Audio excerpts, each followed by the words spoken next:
नमस्कार। आप देख रहे हैं 99 न्यूज़ और हमारे खास कार्यक्रम 99 कनक्लेव में आपका एक बार फिर से स्वागत है।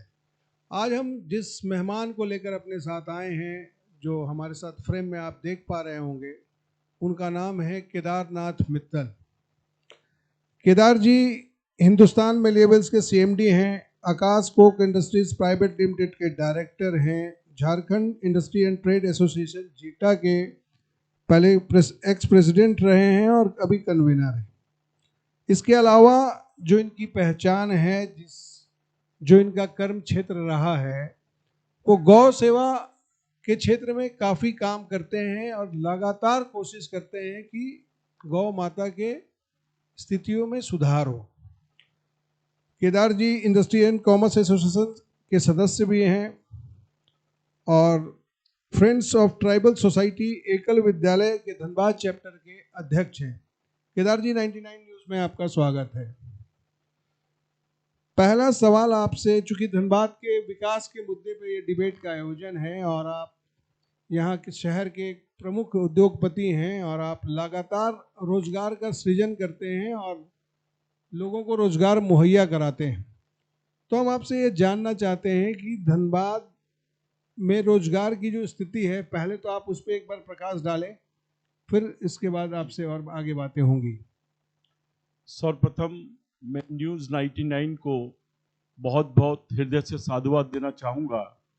इस तरह के कॉन्क्लेव से जो चीज़ें यहाँ के जनमानस के मन में है, यहाँ के प्रबुद्ध लोगों के मन में है, जो यहाँ व्यापारियों के मन में है, शिक्षकों के मन में है, विद्यार्थियों के मन में है, इस तरह के आयोजनों से, इस तरह के प्रोग्राम से वो सारी चीज़ें निकल कर बाहर आती हैं और उससे हमें एक सही दिशा मिलती है, मार्गदर्शन मिलता है, जिससे हम कुछ सुचारू रूप से काम कर पाते हैं और आपके चैनल के माध्यम से जनता की आवाज़ सरकार तक पहुंचती है।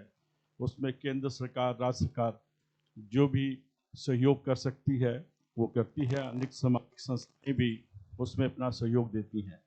जब हम अपनी स्थिति को बता ही नहीं पाएंगे तो उसका सुधार कैसे होगा। चलिए ये थी बातें। आज आप हम सभी धनबाद के लिए, धनबाद के उत्थान के लिए, धनबाद की प्रोग्रेस के लिए, यहाँ का एक एक जन जन ये सोचता है, उसके मन में ये इच्छा होती है हमारा धनबाद भी मेट्रो नहीं, कम से बी क्लास सिटी में इंदौर जैसे शहर, बेंगलोर जैसे, इंदौर जैसे शहरों के और रांची जो हमारा अभी कैपिटल है, इसके सम्मान भी तो आए, परंतु इसके लिए सरकार का के साथ साथ हम लोगों का भी सहयोग होना बहुत आवश्यक है। रही उद्योग की बात, उद्योग के लिए प्रमुख चीज़ें होती हैं, वहाँ का जो मजदूर वर्ग है, वहाँ के जो नेतागण हैं, वहाँ की जो जनता है, उसके कैसे विचार हैं, उसका जो कल कारखाने होंगे उसके प्रति उनका क्या विचार है, उनका कितना सहयोगात्मक रवैया रहता है, इस पर ये चीज़ें बहुत निर्भर करती हैं। तो इन तीन चीज़ें, मजदूर, मजदूर नेता और यहाँ की जनता, मैं पूरे धनबाद में को अगर पूरे झारखंड में देखूंगा, पूरे परिप्रेक्ष्य में देखता हूँ, तो मैं सबसे नंबर 1 पाता हूँ। मैं अन्य राज्यों में भी मुझे काम करने का मौका मिला है, मैंने वहाँ भी कारखाने लगाए हैं। कमोबेश छत्तीसगढ़ में मेरा वो बड़ा स्पंज का कारखाना था और वहाँ भी मैंने काफ़ी अनुभव किया, और छत्तीसगढ़ का जो की स्थिति है, कमोबेश वही स्थिति झारखंड की है। तो छत्तीसगढ़, झारखंड, उत्तरांचल, ये तीनों स्टेट एक साथ देश से अलग हुए थे। उसके बाद हमें ये विचार करना होगा, ज़्यादा दूर नहीं जा कर के सिर्फ छत्तीसगढ़ को ही हम लोग उदाहरण के रूप में लें, तो छत्तीसगढ़ में 2000 के बाद निरंतर प्रगति के तरफ बढ़ा है। वहाँ पर उद्योगीकरण बहुत ज़्यादा हुआ है और वहाँ से जो मजदूर पहले पलायन करते थे दूसरे राज्यों के लिए, वो पलायन काफ़ी हद तक बंद हो गया है। यहाँ तक घरों में काम काज करने वाले जो मजदूर जाते थे वो भी अभी नहीं जा रहे हैं। तो स्थिति ये क्यों हुई? सबसे पहले वहाँ की सरकार ने, कोई भी कल कारखाना लगता है, कोई भी इंडस्ट्री लगती है, उसके लिए सबसे पहले ज़मीन चाहिए।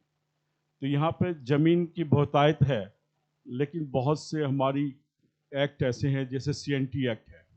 सीएनटी एक्ट के तहत जो हमारे आदिवासी भाइयों को उसका जो लाभ मिलना चाहिए वो नहीं मिल पा रहा है, क्योंकि सीएनटी एक्ट उनकी सुरक्षा के लिए बनाया गया था, ताकि उनके ज़मीनें कोई सस्ते दाम में नहीं ले जाए। परंतु शहर के बीच में उनके मान लीजिए 2 एकड़ लैंड है कहीं पर, तो एक सामान्य ज़मीन जो है, जो सीएनटी में नहीं आती है, मान लीजिए उसका पर डिसमल 5 लाख रुपये है, तो उनको 2 लाख रुपया पर डिसमल भी नहीं मिल पाता है। तो उनकी सुरक्षा की जगह ये मेरा अपना विचार है, इसमें मेरे को राजनीति से कोई लेना देना नहीं है। मैं जो मोटी मोटी चीज़ समझ पाता हूँ, तो उनको भी 5 लाख रुपया क्यों नहीं मिलेगा? तो वो 5 लाख रुपया कैसे मिले? और उनका जो उनकी ज़मीन है वो किसी उद्योग के लिए या किसी डेवलपमेंट के लिए, वहाँ हॉस्पिटल बने, स्कूल बने या कोई मॉल बने, तो उनकी ज़मीनें भी काम में आनी चाहिए। वो ज़मीनें जो हमारे सरकार ने हमारे जिलाधिकारियों को जो पावर दिया हुआ है, उस पावर को और सुदृढ़ करना चाहिए, और उसमें एक ऐसी पारदर्शिता लानी चाहिए ताकि उनको उसका पूरा लाभ मिले। इससे राज्य में ज़मीन की बहुतायत होगी, और ज़मीन के कारण की कमी के कारण जो विकास नहीं हो पा रहा है, वो ज़मीन भी उपलब्ध हो पाएगी। दूसरा, किसी भी इंडस्ट्री का, किसी भी उद्योग का की रीढ़ होती है पावर। पावर ये सोच विचारणीय प्रश्न है कि यहाँ पर कोयला हमारा है और बगल में बहुत से पावर प्लांट चल रहे हैं, और आए दिन हम देखते हैं कोई भी इंडस्ट्री में, झारखंड इलेक्ट्रिसिटी बोर्ड है, बिना कोई सूचना के 2 घंटे लाइन है, अचानक हाफ एन आवर ड्रॉप हो जाएगा। तो इस तरह से पूरे कल कारखाने की मशीनें तो प्रभावित होते ही हैं, और दूसरा खर्चा भी बढ़ जाता है। जब तक विदाउट इंटरप्शन पावर नहीं मिलेगा, तब तक कोई भी उद्योग की हम कल्पना नहीं कर सकते। तीसरी चीज़ है इंफ्रास्ट्रक्चर। समय हमारा जो बजट बनता है सरकार का, तो हमें इस बात पे फोकस करना पड़ेगा कि हमारा इंफ्रास्ट्रक्चर ऐसा हो। ये सबसे बड़ी खुशी की बात यह है, हमारा प्लस पॉइंट, हम सौभाग्यशाली हैं, हमारा धनबाद जो है रोड के मामले में 8 लेन से जुड़ा हुआ है, और रेलवे कनेक्शन पूरे झारखंड में हमारा धनबाद का बेस्ट कनेक्शन है। उसके बावजूद यहाँ पर कल कारखानों की कमी, उद्योगों की कमी एक विचारणीय प्रश्न है। अगर इंफ्रास्ट्रक्चर को ठीक से डेवलप किया जाए और ज़मीन सहायता से उपलब्ध कराई जाए और पावर इंटरप्शन नहीं हो, तो वो दिन दूर नहीं कि यहाँ पर कल कारखानों की कोई कमी नहीं रहेगी। हमारे किसी एक मजदूर भाई को भी यहाँ से बाहर जाने की आवश्यकता नहीं है। और इस दूसरी चीज़ ये है law and order. Law and order को भी हमें काफ़ी मजबूत रखना पड़ेगा। लॉ एंड ऑर्डर अगर मजबूत नहीं रहेगा, तो बाहर से जो उद्योगपति यहाँ आना चाहेंगे, वो लॉ एंड ऑर्डर के कारण नहीं आ पाएंगे। तो इसी तरह कुछ कुछ ये चीज़ें हैं, इनको दूर किया जा सकता है बहुत आसानी से। इसे दूर करने के लिए सरकार के जितने उच्च अधिकारी हैं, यहाँ की नेतागण हैं, और साथ साथ व्यापारी, उद्योगपति भी होने चाहिए जो सही चीज़ को बता पाएँ और वो अपनी समस्याओं का विस्तार से वर्णन कर पाएँ, तो उसमें सुधार करके उसका एक निराकरण निकाला जा सकता है।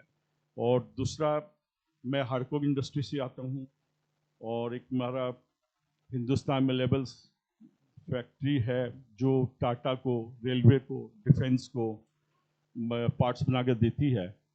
तो ये हिंदुस्तान में लेबल किसी वक्त में झारखंड और बिहार की सबसे नंबर 1 इंडस्ट्री होती थी टाटा के बाद, क्योंकि निरंतर टाटा मोटर को सप्लाई हम लोग करते थे। अब स्थिति ये आ गई है कि बहुत से कारणों से स्थिति उतनी सही नहीं है, जबकि स्थिति इसकी काफ़ी बेहतर होनी चाहिए थी। और दूसरा, यहाँ पर कोयला है, कोयले पर आधारित सारे उद्योग लगे हुए, हार्डकोक इंडस्ट्री लगी हुई है। और कोयला आप भली भांति जानते हैं कि कोयला 2 प्रकार का होता है। एक कोकिंग कोल, एक नॉन कोकिंग कोल। पूरे देश का 90% कोकिंग कोल धनबाद में है। आज हम ये देखते हैं कोयले की शॉर्टेज है। इनफैक्ट डिपॉजिट की कोई कमी नहीं है यहाँ पर। डिपॉजिट है, आने वाले 300 साल तक भी हम लोग लगातार कोयला निकालें तो कोयले की कोई कमी नहीं होगी। लेकिन कुछ वन विभाग के कारण, कुछ और जमीनों के कारण और कई बीस के अपने काम करने की शैली के कारण यहाँ पर कोयला का उत्पादन क्योंकि यही एक कारण है केदार जी की धनबाद में एक समय 160 से 70 हार्डकोक भट्टे हुआ करते थे जी और आज 60 से 70 के बीच में उनकी संख्या हो गई है। तो एक तो भट्टों के बंद होने से रोजगार पे असर पड़ा, जो डायरेक्ट जी जो लोग वहाँ काम कर रहे थे अगल बगल के जो ग्रामीण, क्योंकि भट्टे सारे ग्रामीण इलाकों में हैं, जी तो ग्रामीणों को एक रोजगार का बहुत बड़ा साधन था और उनकी जीवन का जो स्तर था वो उठ रहा था। जी लेकिन ऐसी क्या कमियां रहीं जिससे इतने उद्योग बंद हुए, धीरे धीरे करके बंद हुए? जी कि बहुत से कारण हो सकते हैं, तो हम वो कारण ही जानना चाहते हैं कि आखिर ऐसी स्थितियां क्यों पैदा हुई। उसी में प्रकाश डाल रहा हूँ। ये राकेश जी, आपने मूल बात बताई कि यहाँ पर 160 इंडस्ट्री हार्डकोक की थी और हैं, थी क्या है, वो धीरे धीरे बंद होती चली गई और कुछ जो चल रही हैं 25 से 30% वो अपनी कैपेसिटी के हिसाब से 25% 30% में रन कर रही हैं। ये एक विचारणीय प्रश्न है कि कोयले पर आधारित उद्योग और यहाँ पर लोकल इंडस्ट्री होने के कारण भी उसको कोयला नहीं मिल पा रहा है। और जितने भी हमारे मजदूर भाई हैं, सारे हमारे 90-80% आदिवासी भाई हैं। ये सरकार को इसमें, केंद्र सरकार को, राज्य सरकार को पूरा समर्थन देना चाहिए, साथ देना चाहिए और कोल इंडिया पर दबाव होना चाहिए कि यहाँ की लोकल इंडस्ट्री को अगर कोयला नहीं मिलेगा तो यहाँ का मजदूर कहाँ जाएगा। आज अगर सुचारू रूप से यहाँ पर कोयला मिलने लग जाए तो इससे दो फायदे होंगे। सबसे बड़ा पहला फायदा कि हम लोग जो कोयला लेते हैं उसका कोक बनाते हैं, उसमें वीएम होता है, वोलाटाइल मैटर, जो उड़ जाता है। तो वो कोयला कहीं बाहर जा करके बनता है तो उतना उसका कैरिंग कैपेसिटी बढ़ जाती है, उतना कॉस्टिंग बढ़ जाता है। और कोकिंग कोल एक ऐसा कोयला है जिसके बिना स्टील की कल्पना नहीं की जा सकती। और हम लोग जिस ग्रेड का कोयला बनाते हैं वो फाउंड्रीज में चलता है, ये केमिकल इंडस्ट्री में चलता है, एल्युमिनियम इंडस्ट्री में चलता है। इस तरह छोटी बड़ी कम से कम भी 2-2.5 लाख फाउंड्रीज को हम लोग कोक सप्लाई करते हैं। लेकिन स्थिति अब ये आ गई है, हम लोग मुश्किल से 15-20 हज़ार फाउंड्री को भी नहीं दे पा रहे। तो डायरेक्ट इनडायरेक्ट देखेंगे तो हमारे इस हार्डकोक इंडस्ट्रीज से डायरेक्ट रूप में कम से कम 3 से 4 लाख मजदूर जुड़े हुए हैं। और इनडायरेक्ट वे में देखेंगे तो उनके परिवार को लेंगे, उससे ट्रांसपोर्टिंग व्यवस्था को लेंगे, तो ये प्रत्यक्ष या अप्रत्यक्ष रूप से प्रत्यक्ष मिला के करीब 5 लाख से ऊपर की संख्या चली जाएगी। तो ये दुर्भाग्य की बात है। इसमें हुआ क्या, बीसीएल हम लोगों का पहले फ्यूल सप्लाई एग्रीमेंट होता था। फ्यूल सप्लाई एग्रीमेंट में हम लोग की एक रेट निर्धारित होती थी। उस निर्धारित रेट के ऊपर हम लोग अपनी प्लानिंग करते थे, अपनी कॉस्टिंग निकालते थे, क्योंकि हम लोग की स्पर्धा है इम्पोर्टेड कोल से। इम्पोर्टेड कोल जितने बेस प्लांट हैं वो सारे कोस्टल एरिया में बने हुए हैं और हम लोग को उनको कंप्लीट करना होता है। अब कोल इंडिया ने क्या क्या दिया है, ऑक्शन पॉलिसी लिया है, ऑक्शन पॉलिसी लिया है। ऑक्शन पॉलिसी भी लाए, ठीक है, लेकिन रिक्वायरमेंट अगर 2 लाख टन की है तो 5,000 क्वान्टिटी देते हैं। ये तो मोटी मोटी बात है। अगर 2 लाख की जगह 5,000 टन क्वांटिटी देंगे तो कैसे होगा आगे। और जो आदमी को नीड है, इंडस्ट्री चलाना है या लेना है, जिसको ईटा ही पकानी है, अपनी छोटी सी एल्युमिनियम की इंडस्ट्री चलानी है, तो 1 रुपया का 3 रुपया देकर भी माल लेगा। वही स्थिति कोल इंडिया ने कर दी है, जो कि स्थिति ये ठीक नहीं है। ये उन देश के हक में भी अच्छी नहीं है, यहाँ की लोकल इंडस्ट्री के हक में अच्छी नहीं है। इसका एक निर्धारित मूल्य निकालना चाहिए कि इससे ज़्यादा मैक्सिमम प्राइस, ये ऑप्शन ही हो रहा है तो ऑप्शन का मैक्सिमम प्राइस ही जाएगा। लोअर लिमिट तो उनका डिसाइड रहता है, इससे नीचे नहीं जाएगा बॉटम प्राइस से, लेकिन मैक्सिमम कुछ उसका डिसाइड नहीं रहता है।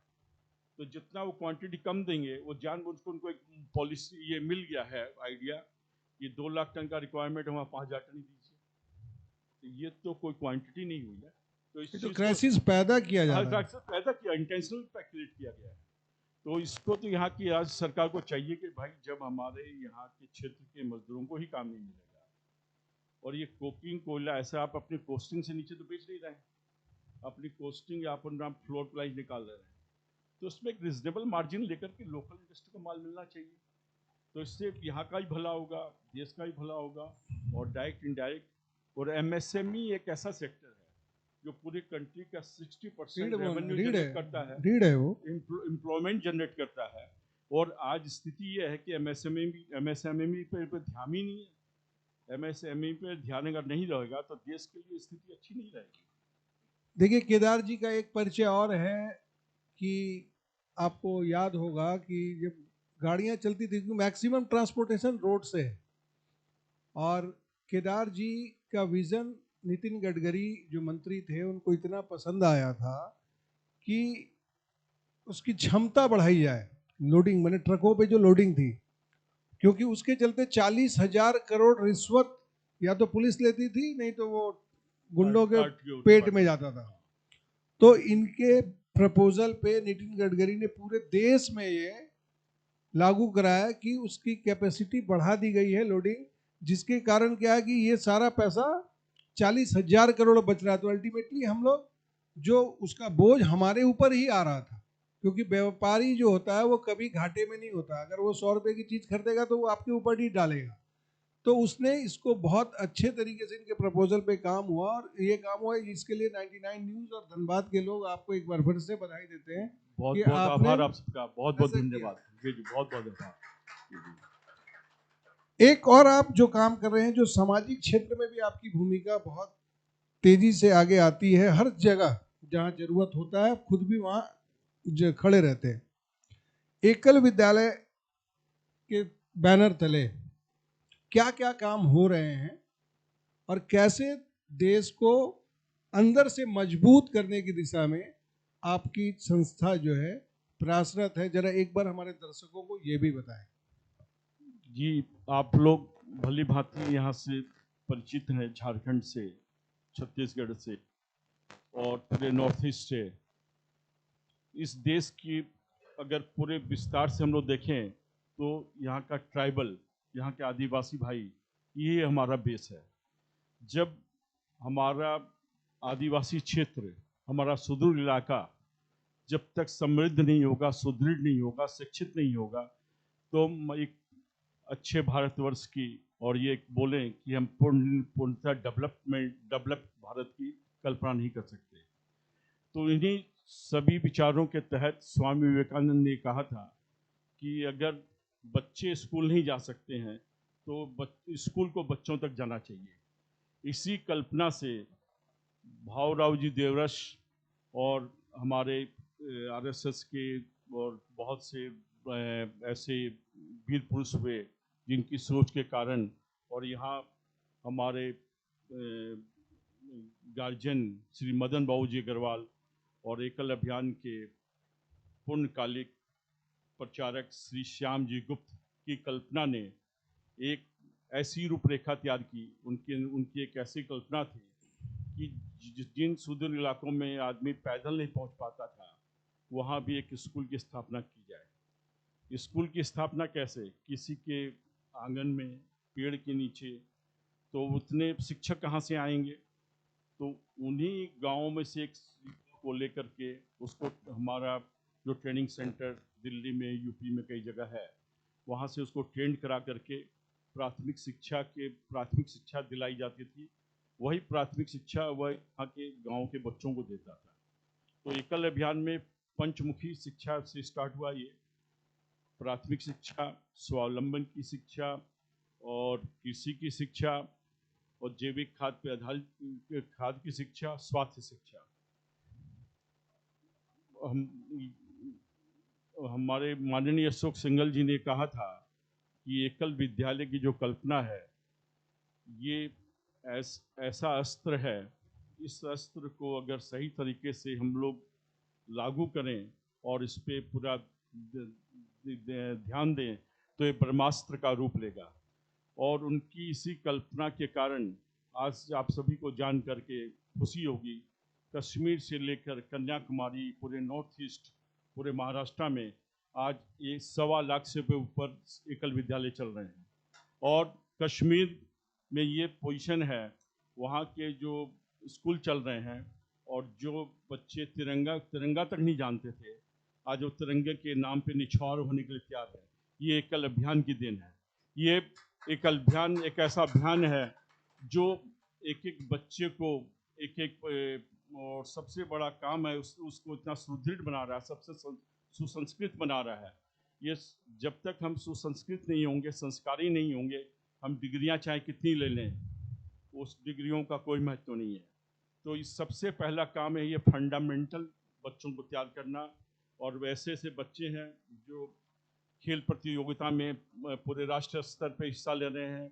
हमारे विकल विद्यालय से IAS के बच्चे भी बने हैं। तो इसमें अभी एक बहुत बड़ा अभियान जुड़ा है, गो ग्राम सेवा। उस गो ग्राम सेवा के तहत ये विचार आया कि जो यहाँ की गौशालाएं हैं वो निरंतर प्रयास कर रही हैं और उनके प्रयास के माध्यम से पूरी गौ माताओं की रक्षा नहीं हो पा रही है, क्योंकि गौशालाओं की लिमिट है। तो ये विचार आया कि गाय का असली घर जो है वो किसान का घर है। उसी विचार के तहत जो बिना दूध देने वाली गायें हैं, तो हम लोगों का विचार था जब तक बिना दूध देने वाली गायें अगर बिकती रहेंगी तो तब तक इनकी गौ माताओं की रक्षा नहीं हो सकती। उससे तरह से कसाई खाने में जाती रहेंगी, कोई भी नहीं रोक पाएगा, ना कोई कानून रोक पाएगी, ना कोई संस्था रोक पाएगी। इसी विचार के तहत हम लोग बिना दूध देने वाली गाय हमारे किसान भाइयों को देते हैं। उनको स्टार्टिंग में पहले 2,000 रुपये महीना भी दे रहे थे हम लोग, और उसका गोबर जो तैयार होता है, गोबर जो देती है गाय, गौ माता है, उसको हम लोग 7 रुपये केजी में खरीदते हैं। और 7 रुपये में केजी में खरीद करके उस गोबर से उनको जो आमदनी होती है वो गाय का पालन पोषण बहुत आराम से कर पाते हैं। उसी गोबर को फिर उनकी जो हमारी ग्रामीण महिलाएं होती हैं उनको हम लोग दीपक बनाने के लिए देते हैं, धूप बनाने के लिए देते हैं, जैविक खाद बनाने की ट्रेनिंग दे रहे हैं। तो हमारी दूरदर्शिता ये है, अगर ये धीरे धीरे ये प्रैक्टिकल रूप में सफल हो जाता है तो आने वाले समय में कोई भी अपनी गौ माता को बेचेगा नहीं। जब गौ माता को बेचेंगे नहीं तो उस पर कृषि आधारित खेती करेगा। और वो खेती की अभी ये जहाँ जहाँ जैविक खाद का उपयोग हो रहा है, पहले हम लोग सोचते थे यूरिया से ज़्यादा फसल ज़्यादा फसल होती है, ज़्यादा यील्ड मिलती है, परंतु जैविक खाद के इतने सुखद परिणाम आ रहे हैं कि यील्ड इसमें यूरिया से कहीं ज़्यादा अच्छी यील्ड मिल रही है। तो 2 फायदे हो रहे हैं कि यूरिया खाद जो प्रयोग करते हैं वो पानी के द्वारा हमारे ट्यूबवेल में, कुओं में, नदी में, नालों में होते हुए यहाँ तक समुद्र में जाता है, वो जहर फैल रहा है। आप देखते थे कि पंजाब हरियाणा की हेल्थ सबसे अच्छी होती थी, आज स्थिति ये है कि पंजाब हरियाणा में सबसे ज़्यादा कैंसर है। कैंसर का कारण कि पिछले 30-35 सालों से यूरिया का प्रयोग वहाँ पर बहुत प्रचुर मात्रा में हुआ, तो इससे वहाँ की ज़मीनें बहुत जगह की बंजर ज़मीनें भी वो बंजर एक सर्टेन टाइम के बाद 5-6 साल के बाद ऐसी बंजर हो गई है।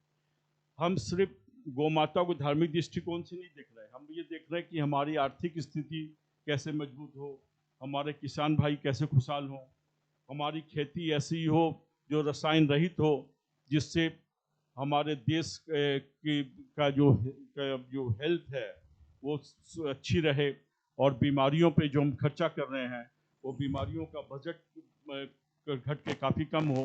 अगर इसको सब मिल करके गहराई से धीरे धीरे देखें तो आने वाले समय में वो समय दूर नहीं है जबकि यूरिया का प्रयोग कम हो जाएगा या बंद हो जाएगा तो बीमारियां, मैं ज़्यादा तो नहीं बोलता हूँ, 70% बीमारियों से हमको राहत मिल जाएगी। क्योंकि केदार जी, एक सवाल है कि आप कतरास गंगा गौशाला के अभी कन्वीनर हैं और उसके एक्स प्रेसिडेंट हैं।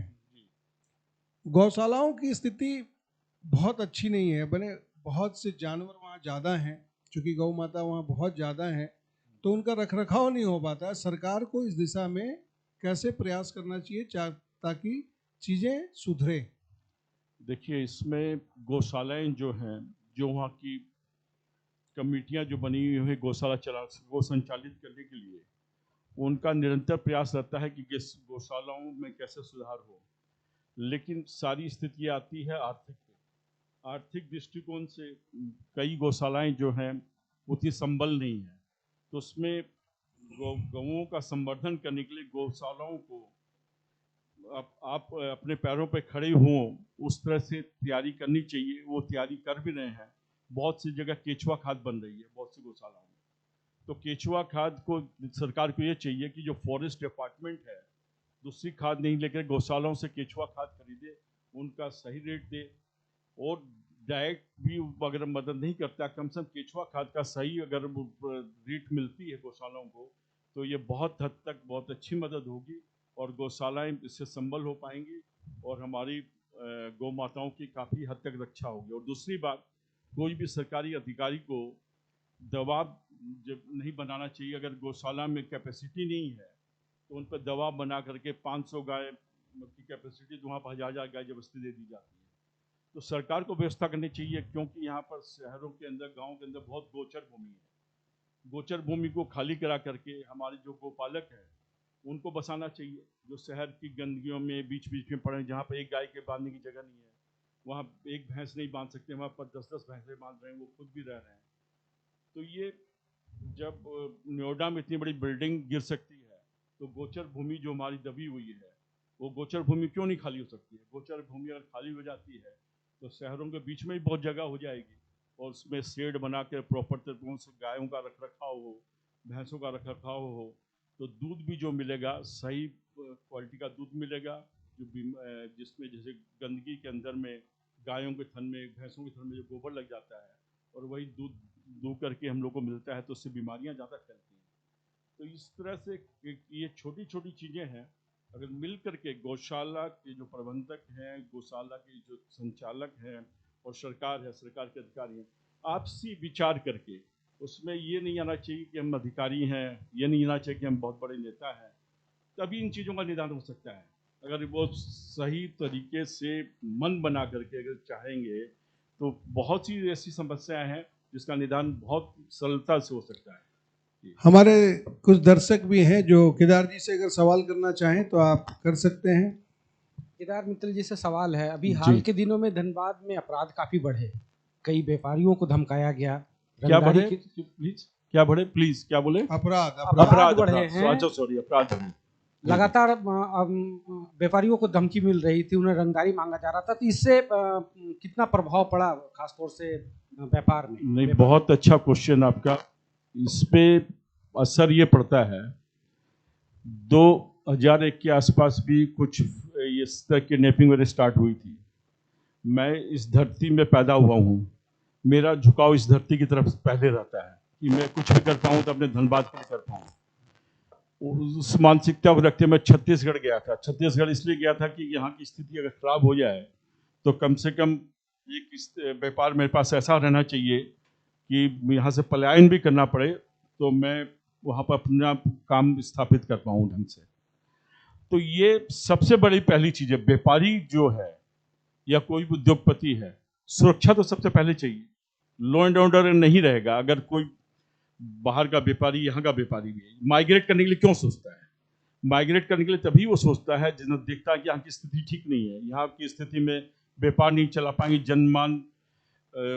जान की सुरक्षा नहीं है, हमारे जो धन है लगा हुआ है यहाँ पे व्यापार में उसकी सुरक्षा नहीं है, तो पलायन की स्थिति बनती है। मानसिकता वो ये नहीं रहती है कि हम यहीं पर काम कर पाएंगे, तो वो उस स्थिति में उस राज्य के लिए, उस क्षेत्र के लिए वो अच्छा नहीं होता, उससे कई तरह के नुकसान होते हैं। मैं पूरा एक्सप्लेन कर सकता हूँ लेकिन समय बहुत कम है, इससे कई तरह का नुकसान होता है। इस पर सुधार जरूर होना चाहिए, लॉ एंड ऑर्डर ठीक होना चाहिए तभी। एक और लास्ट सवाल है हमारा कि आप गौ सेवा से जुड़े हुए हैं, कई लोग जो हैं जिस तरह से आप देख रहे हैं कि लगातार गौ तस्करी हो रही है, कई बार गौ सेवा दल जो है गाय को ले जाते हुए पकड़ते हैं, रोकते हैं उस वाहन को, उनके साथ कई तरह की समस्या आती है, पुलिस भी परेशान करते हैं, कई बार अगर कुछ होता है तो सीधा उस पर इल्ज़ाम लगता है कि आप अत्याचार कर रहे हैं या वो किसी को मार पीट रहे हैं।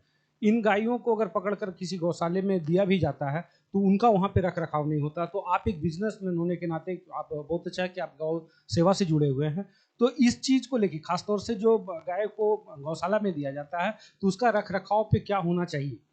देखिए, मैंने कहा कुछ ही देर पहले कहा था, गौशालाओं की एक क्षमता है। कोई भी जगह, जैसे ये रूम है, ये रूम में मान लीजिए 100 आदमी की बैठने की कैपेसिटी है। अगर इसमें हम लोग 500 आदमी को दे देंगे तो ये रूम में 500 आदमी रह नहीं पाएंगे, रहेंगे भी तो या तो बीमार पड़ जाएंगे, क्योंकि ऑक्सीजन की कमी हो जाएगी, उनके रख रखाव की कमी हो जाएगी, कैसे आराम। वही गौशालाओं की स्थिति हो जाती है। तो गौशालाओं की जितनी कैपेसिटी है उससे ज़्यादा उसमें गाय नहीं होनी चाहिए। तो इसलिए सरकार अगर किसी चीज़ को चाह ले मन से तो कार्य कैसे नहीं हो सकता है। सरकार रही सबसे बड़ी चीज है जमीन की। तो जमीन जो आज से नहीं, ये मुगलों के टाइम से गोचर भूमि, ये तालाब की भूमि और खेल के मैदान की भूमि छोड़ी गई थी, और धीरे धीरे वो जमीनें उसका किस रूप में चली गई, किस तरह से कैप्चर हो गई, उस पर नहीं जाऊंगा मैं। लेकिन गायों की रक्षा की सुरक्षा की बात करनी है तो वो गोचर भूमि सरकार चाह ले तो क्यों नहीं खाली होगी। वो खाली हो जाने के बाद हर एक शहर में, हर एक क्षेत्र में एक अच्छी गौशाला स्थापित हो सकती है। बिना जगह के, बिना समुचित उसके इंतजाम के रक्षा नहीं हो सकती है। इसीलिए हम लोगों ने इसी विचार से एकल अभियान में ये लिया कि गाय का सही घर किसान का घर है। तो हम लोग किसानों को प्रेरित कर रहे हैं। उनको सामने सबसे बड़ी समस्या थी आर्थिक स्थिति की, तो आर्थिक हम लोग मदद कर रहे थे। हम लोगों ने अभी देवघर के बगल में ये दुम्बा गांव है, वहाँ में हम लोग 35 गायें दी।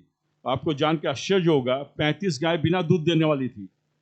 तो उनका पालन पोषण अच्छे से हुआ, उनको सही चारा मिला। तो उसके बाद वो वहाँ पर 20 गाय गर्भवती हुई और बच्चा दे चुकी है, दूध दे रही है। आज स्थिति यह है कि जो किसान गाय लेना नहीं चाहता था वो हमसे गाय की डिमांड कर रहा है। फिर इसी तरह से हम टुंडी में स्टार्ट कर रहे हैं, और यहाँ पर नरकाशी पाड़ा बंगाल में चल रहा है हमारा। ये शुरुआत है। अगर सब मिलकर हम लोग साथ दें, सब भावना जो, मैं तो खाली आह्वान करूँगा आप खाली भावना से जुड़िए, आप मत कोई मदद कीजिए, लेकिन सिर्फ भावना से जुड़ जाइए। भावना से जुड़ने से हमको हमारा मनोबल मजबूत होगा, हमको आप लोगों का सपोर्ट मिलेगा। तो वो दिन दूर नहीं है कि आपको सिर्फ जैविक खाद पर आधारित खेती होगी और आपको वही फसल मिलेगी, वही अनाज मिलेगा, वही सब्जियां मिलेगी, और हमारे आने वाली नस्ल काफ़ी मजबूत होगी। इन्हीं ध्येय के साथ हम लोग इस पर काम कर रहे हैं। हम लोग ये एकल अभियान सिर्फ अपने लिए सोचता ही नहीं है। ये हमारे साथ ये है आयुष जी, ये माइनिंग इंजीनियर हैं। इन्होंने 1.25 लाख का नौकरी छोड़ करके एकल अभियान में पूर्णकालिक अपना योगदान दे रहे हैं। एक ये लड़की है खुशी, वो काऊ मैडम के नाम से जानी जाती है। वो कहीं पे रास्ते में गाय बीमार पड़ी हुई है, अपने खुद इलाज करती है। उन्होंने एक टीम बना रखी है। इन्हीं बच्चों को देख करके मैं प्रेरित हुआ, मैंने प्रपोजल दिया और सब हम लोग मिल करके आज मेरे को पूरे भारतवर्ष में एकल अभियान गो सेवा का उपाध्यक्ष का दायित्व मिला हुआ है।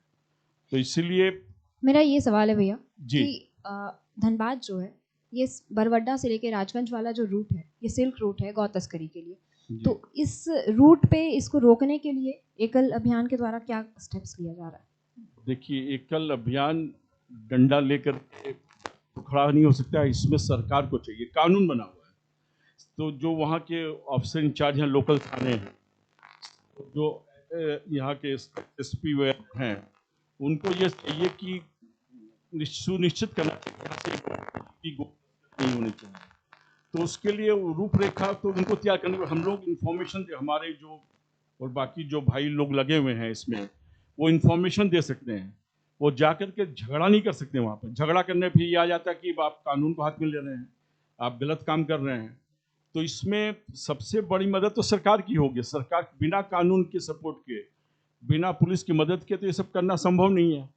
और समय समय पे हम लोग अपने ये करते हैं, कोई बीमार पाए गाय पड़ी हुई है, कोई उसको पूछने वाला नहीं, उसका इलाज करवाते हैं। उसको कोई ऐसी गाय है घूम रही है कि कई दिनों से उसका कोई मालिक है, तो उसको भी ले जाकर के हम लोग किसानों को देने की कोशिश कर रहे हैं।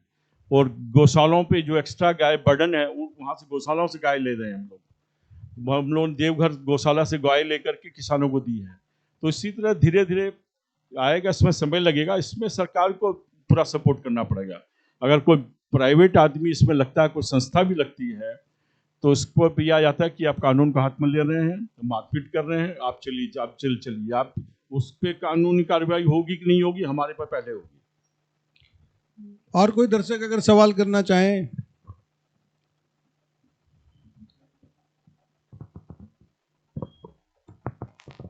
नमस्कार सर जी। बहुत अच्छा आपके विचार लगे, आपके बातों से ये लगा, और एक सामाजिक पर्सन होने की वजह से एक सवाल ये भी है कि धनबाद में खनिज अल्पता की बहुत है। जितना भी आप खनिज देखेंगे वो धनबाद में कहा जाता है कि यहाँ पर कोयले की खान नहीं बल्कि सोने की खान है। लेकिन आज भी कई युवा ऐसे हैं जो यहाँ से प्लान होते हैं नौकरी के लिए बाहर।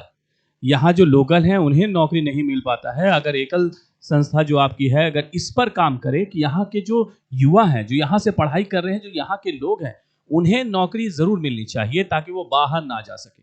जी जी, नहीं नहीं, बहुत अच्छा अहम सवाल है आपका। तो आपने मेरी पिछली बातों पर भी ध्यान दिया होगा, जैसे कि कोई भी काम इंडस्ट्री देगी, उद्योग देगा।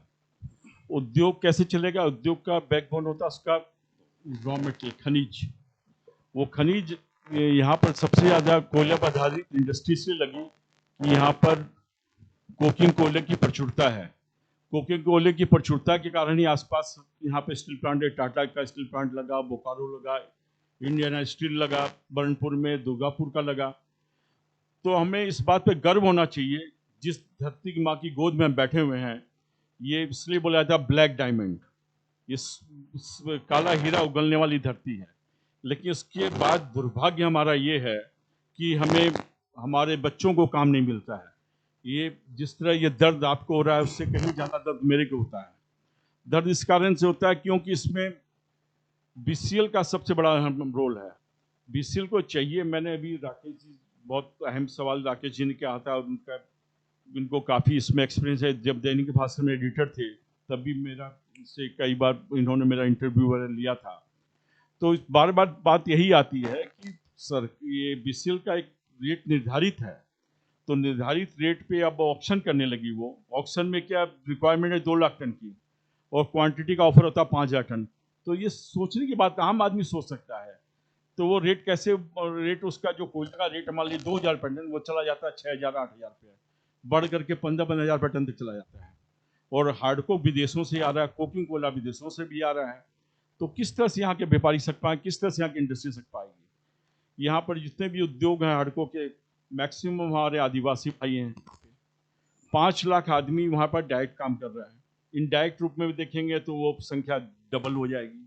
और यही कोयला सारा फाउंड्रीज में जाता है पूरे देश में। तो सरकार को इसमें साथ देना पड़ेगा, और यहाँ के जन जन की आवाज़ अगर बन जाए तो वो दिन दूर नहीं कि एक बच्चा भी यहाँ से बाहर जाएगा। तो यहाँ पर बहुत, और सबसे बड़ी खुशी की बात है, रोड कनेक्शन यहाँ का सबसे बढ़िया, पूरे झारखंड में धनबाद का रोड कनेक्शन, रेलवे कनेक्शन सबसे बढ़िया है। और एयरपोर्ट की बात होती है, एयरपोर्ट की बात फिर नहीं आगे बढ़ पाती है। उस बात में मैं भूल जाइए एयरपोर्ट को भी। आप अगर हमारा जो रोड का और रेलवे का इंफ्रास्ट्रक्चर भी है, इसका सही से अगर यूटिलाइजेशन हम करें। अभी एक पॉलिसी बन रही है अमृतसर से लेकर कलकत्ता तक में, करीब इंडस्ट्रियल कॉरिडोर बना जा रहे हैं, 14 या 15 बन रहे हैं। उसमें धनबाद और बोकारो के बीच का करीब 2,000 एकड़ जमीन को चिन्हित किया गया है। यहाँ पर कोयले के अलावा ये मीथेन गैस की प्रचुर मात्रा है। आज बांग्लादेश की इकोनॉमी इतनी डामाडोल हो रही थी, खाली नेचुरल गैस के कारण बांग्लादेश काफ़ी सुधार की तरफ है, काफ़ी आगे की तरफ, वहाँ पर काफ़ी इंडस्ट्रियाँ लग रही हैं। तो हमारे पास सिर्फ कोयला नहीं, कोयले के अलावा मीथेन गैस का भी प्रचुर भंडार है। इस पर इंडियन ऑयल वाले काफ़ी काम कर रहा है। आने वाले समय में बस मैं ये कहता हूँ, आपको उदास होने की आवश्यकता नहीं है। अब मेरे को जो दिख रहा है अपने विजन से, धनबाद का भविष्य बहुत उज्जवल है। लेकिन हम इसके लिए हम लोग सबको तैयार रहना पड़ेगा। हम लोग को ये सोचना पड़ेगा कि धनबाद नहीं, हमारा धनबाद, हम लोगों का धनबाद। तो इसके लिए मिलकर हमें काम करना पड़ेगा। और कोई भी योजना बनती है तो उसमें सरकारी अधिकारी, नेता के अलावा अच्छे व्यापारी होने चाहिए जो बता सकें चीज़ को किस तरह से किया जाए। और उसके बाद जो उसका निचोड़ सामने आता है, निराकरण आता है, वो एक चीज़ सफलता की तरफ जाती है। खाली सरकारी अधिकारी मिल करके, कुछ कंसल्टेंट मिलकर बना देते हैं चीज़ों को, और फिर वो चीज़ें धरातल पर आकर सही उतरती नहीं है। इसी के कारण से प्रोग्रेस नहीं हो पाता है। और हमारा पैसा भी बर्बाद होता है। जो हम पैसा देते हैं टैक्स के तौर पे, वो पैसा बर्बाद होता है। केदार मैं जी, जी एक सवाल ये है कि आप हेल्थ सेक्टर को लेके भी बहुत जागरूक रहे हैं। द्वारिकादास जलान अस्पताल है, इसका फाउंडर मेंबर है। लेकिन जो धनबाद के संदर्भ में अगर बात करें तो यहाँ के लोगों को आज तक प्रॉपर जो हेल्थ मिलना चाहिए, हेल्थ की सुविधाएं मिलनी चाहिए, वो नहीं हो पाई। और भी कई बुनियादी समस्याएं हैं यहाँ पे। तो आपका विजन क्या है कि इसको कैसे किया जा सकता था? देखिए, कोई भी हॉस्पिटल अगर उसमें सही चिकित्सक, सही डॉक्टर नहीं होंगे तो इंफ्रास्ट्रक्चर का कितना लंबा चौड़ा खड़ा कर लीजिए। नर्सिंग स्टाफ सही नहीं होगा तो इंफ्रास्ट्रक्चर आपका देखने में खूबसूरत जरूर लगेगा। तो यहाँ डॉक्टर, सही डॉक्टर, अच्छे डॉक्टर जो यहाँ रहना नहीं चाहते हैं, उसके पीछे कारण ये है, एयरपोर्ट वाली जो बात है वो बहुत बड़ा कारण है। और यहाँ के जो भी हॉस्पिटल चल रहे हैं, तो जैसे साउथ में ही है कोई नर्सिंग होम चल रहा है, तो वहाँ देखिए कि डॉक्टरों की फीस और जो ऑपरेशन का चार्ज वगैरह यहाँ की अपेक्षा काफ़ी कम। धनबाद कोई बहुत बड़ा शहर नहीं है, बहुत बड़े मेट्रो नहीं है, फिर भी यहाँ का चार्ज ज़्यादा रहता है। तो इसी के कारण उस चार्ज वगैरह को रिजनेबल किया जाना चाहिए, सुविधा मिले, चार्ज लिया जाए। और जो चार्ज लगता है हॉस्पिटल जो चला रहे हैं उनके साथ दुर्व्यवहार भी नहीं होना चाहिए। कई बार देखा जाता है बिल बन गया तो लोग बिल पेमेंट नहीं करना चाहते, दुर्व्यवहार करते हैं। तो दुर्व्यवहार करने से, और जो डॉक्टर, एक तो ऐसे ही डॉक्टरों की कमी है, वो डॉक्टर जो 2-4 रुपये में अच्छे वो भी चल देते हैं। तो इसमें जनता का साथ भी चाहिए। और दूसरी बात, हॉस्पिटल की कमी तो है ही। आज मैं ही सोचता हूँ अगर कोई इमरजेंसी आ जाए अच्छा ट्रीटमेंट की, तो धनबाद में ट्रीटमेंट की कमी है। तो इसलिए यहाँ का उद्योग अगर तरक्की करेगा, व्यापार तरक्की करेगा, रेवेन्यू जनरेट होगी। ये कॉरिडोर जो बन रहा है धनबाद बोकारो के पीछे, मीथेन गैस वाला, मीथेन गैस पर आधारित इंडस्ट्री बनेगी, तो सारी चीज़ों की सुविधा होगी। और सरकार अगर चाहे, सिविल हॉस्पिटल, हरियाणा का सिविल हॉस्पिटल आप चलिए, आपको लगेगा नहीं यहाँ के जो प्राइवेट नर्सिंग होम से अच्छा नर्सिंग होम है। नहीं, सवाल तो यही है ना हाँ, कि तो जो सरकारें जो काम करती है, यहाँ इतना बड़ा अस्पताल है, हाँ, SNMCH, जी, यहाँ 9 जिले से लोग आते हैं, लेकिन हालात हर दिन बद से बदतर होते जा रहे हैं। वो मैनेजमेंट जो है, जो कड़ाई होनी चाहिए मैनेजमेंट की, जो उनको, जो डॉक्टरों को सपोर्ट होनी चाहिए। बहुत सी, देखिए मैं तो समझता हूँ कि आपसी वार्तालाप की, आपसी जो एक होता है, एक बड़ा अधिकारी है, बहुत बड़ा सेक्रेटरी लेवल का अधिकारी है, उससे एक छोटा अधिकारी बात करने में डरता है। वो दायरा जो है वो कम होना चाहिए। उसमें ये अगर कहीं गलती हो रही है तो वो अपनी बात पहुंचा सके, वो अपने मंत्री तक बात पहुंचा सके, मुख्यमंत्री तक बात पहुंचा सके। और छोटी छोटी समस्याओं का बैठ के निदान होना चाहिए, विचार विमर्श के साथ निदान होना चाहिए। जब हरियाणा पंजाब में हॉस्पिटल इतने अच्छे चल सकते हैं, दिल्ली में चल सकते हैं, और बाकी स्टेट में, यहाँ क्यों नहीं चल सकते? यहाँ का भी मेडिकल बजट तो कोई कम नहीं होता बजट के हिसाब से। तो इसमें तो कहीं ना कहीं देखभाल की, विचारों की कमी है। खाली एक दूसरे पे हम लोग थोप देंगे कि यहाँ का तो सिस्टम ऐसा ही है, तो इससे बात तो नहीं बनेगी ना।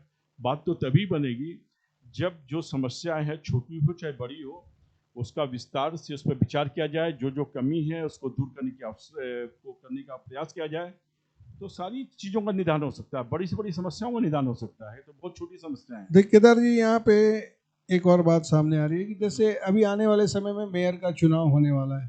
जी जी नगर निगम में 15 से 16 लाख लोग रहते हैं। जी जी हम ये जानना चाहते हैं आपके हिसाब से यहाँ पर किस तरह के कैंडिडेट होने चाहिए, क्योंकि जिस ढंग से निगम का विकास होना चाहिए था, दिन भर के डिबेट में यही निकल के आया है कि पहले के जो भी हुक्मरान थे, जो भी लोग उसको लीड किए, वो उसको प्रॉपर दिशा नहीं दे पाए। तो आप धनबाद के नागरिक होने नाते, क्योंकि आपकी पढ़ाई भी यही खालसा स्कूल में हुई है, बैंक मोड़, तो आप बॉर्न एंड बॉटअप जब यहीं के हैं, तो आपको क्या लगता है कि एक मेयर कैसा होना चाहिए यहाँ का? देखिए, कोई भी राजनेता हो या मेयर हो, चूंकि ये दलीय आधार पे हो नहीं रहा है, उसको इसलिए हम कोई पार्टी नहीं, कोई पॉलिटिक्स भी की हो, बातें नहीं कोई करते। भी हो, महिला हो, पुरुष हो, कोई जनरल हो, चाहे OBC हो, उससे मतलब नहीं है। मतलब ये होता है कि मेयर होता है, उसको वही पावर मिलता है, चाहे कोई भी हो। सबसे पहले वो हर एक चीज को गहराई से समझे, उसकी भावना हो, भावना जुड़ी होनी चाहिए शहर से। वो उसको ये कि मेरा एक शहर है, ये हमारे भाई हैं, हमारी बहनें हैं, हमारी माताएं हैं, इनको क्या क्या कठिनाइयाँ हैं, उन कठिनाइयों को वो गहराई से समझे और कहाँ कहाँ क्या क्या सुधार हो सकता है। लोकल उस एरिया के, उस मोहल्ले के लोग आते हैं तो उनकी बातों को बहुत ध्यान से सुनना चाहिए। ध्यान से सुन करके जो छोटी छोटी समस्याओं का तुरंत निदान हो सकता है, उसका निदान करने का प्रयास करना चाहिए। तो उसी तरह से एक एक मोहल्ले से पूरा शहर जुड़ता जाएगा और छोटी छोटी समस्याओं का समाधान आपको निरंतर करना पड़ेगा। आप रेस्ट नहीं कर सकते। ये सब चेयर ऐसी है कि आप सोचे कि मेयर बन गए कि अब तो रिलैक्स हो गए, लेकिन आपको एक दिन भी रिलैक्स नहीं करना। जैसे हमारे प्रधानमंत्री महोदय, ये हमें गर्व होना चाहिए। मैं आप सबों से इस बात पे एक तवल से ये हाथों की ध्वनि आप लोगों को सुनना चाहूँगा कि ऐसा प्रधानमंत्री हमको मिला है, जब से वो आए हैं एक दिन में उन्होंने रेस्ट नहीं किया है। करतल ध्वनि द्वारा उनका इस बात पर स्वागत कीजिए। तो उसी तरह मेयर हो चाहे कोई भी बड़ा राजनेता हो, उसको ये सोचना चाहिए कि चेयर मिल गई तो रेस्ट करने का मौका मिल गया, मैं ऐसा करेंगे। ऐसा नहीं है। अगर निरंतर कोई भी काम में लगा रहता है, आप अपना घर का ही काम है, तो आपके घर में 10 काम है, अगर आप सोचेंगे हम करना है मेरे को काम, और एक एक काम को करते हैं तो आप रात तक सारे 10 काम कर लेते हैं। अगर आप सोचिए कि नहीं इसको छोड़ो, कल करेंगे, परसों करेंगे, टालते जाए, वर्षों निकल जाएंगे। उसी तरह आदमी जो भी होता है उसकी मानसिकता ये होनी चाहिए कि मेरे को काम करना है, जो छोटी समस्याएं हैं उसको जल्दी निदान करना है, बड़ी समस्याओं के लिए ज़्यादा फंड चाहिए तो सरकार के पास जा करके प्रयास करके उसको फंड लाने का प्रयास करना चाहिए। और फंड जो यूटिलाइज होता है उसका मिसयूज कहीं नहीं हो, पैसा बर्बाद नहीं हो। और पूरे शहर को एक साथ लेके चलें, वो उसको लगे कि ये शहर मेरा है, हम इस शहर के हैं, इस शहर को मेरे को बनाना है। हमारे आने वाले बच्चे ये बोलें कि इस शहर का अगर मेयर था तो ऐसा मेयर बना। इंदौर के हम लोग क्यों नाम लेते हैं, इंदौर में भी तो मेयर वही है, उसको भी उसी तरह काम करना है। लेकिन एक जगह भी कहीं कूड़ा कचरा पड़ा हुआ है, उसको खबर मिलती है तो तुरंत उसका निदान होता है। और डस्टबिन वगैरह का जो प्रयोग है इस तरह से होना चाहिए कि डस्टबिन रखने से नहीं हुआ, डस्टबिन ऐसी सही तरीके से होनी चाहिए कि डस्टबिन रख दिया वो लटकी पड़ी हुई है और उस पर उसका हमारे प्रॉपर उस पर केयर करें और उसका मैनेजर अच्छा होना आदमी चाहिए। आराम से उस पर डाल सके। उसका बॉक्स को खोल करके हाथ से तो कोई डालेगा नहीं, ऊपर से डालना चाहेगा।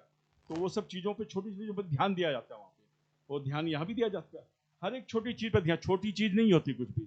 अगर छोटी चीज़ को अगर हम लोग ये छोटी सी चीज़ क्या ध्यान देना, वो बड़ी समस्या होगी और जो मूल बात से हम भटक जाते हैं फिर। तो आपने देखा ये थे केदार मित्तल, जो इन्होंने धनबाद के विकास और उद्योगों पर विस्तार रूप से चर्चा की, सरकार को कई सुझाव भी दिए कि अगर हम इस तरह से पहल करेंगे तो आने वाले समय में ना यहाँ के युवाओं को पलायन करना पड़ेगा और हमारा शहर भी इंदौर के ऐसा एक नंबर बनेगा। अब हम नए मेहमान के साथ मिलेंगे आपको, तब तक के लिए हमें दीजिए इजाज़त। नमस्कार।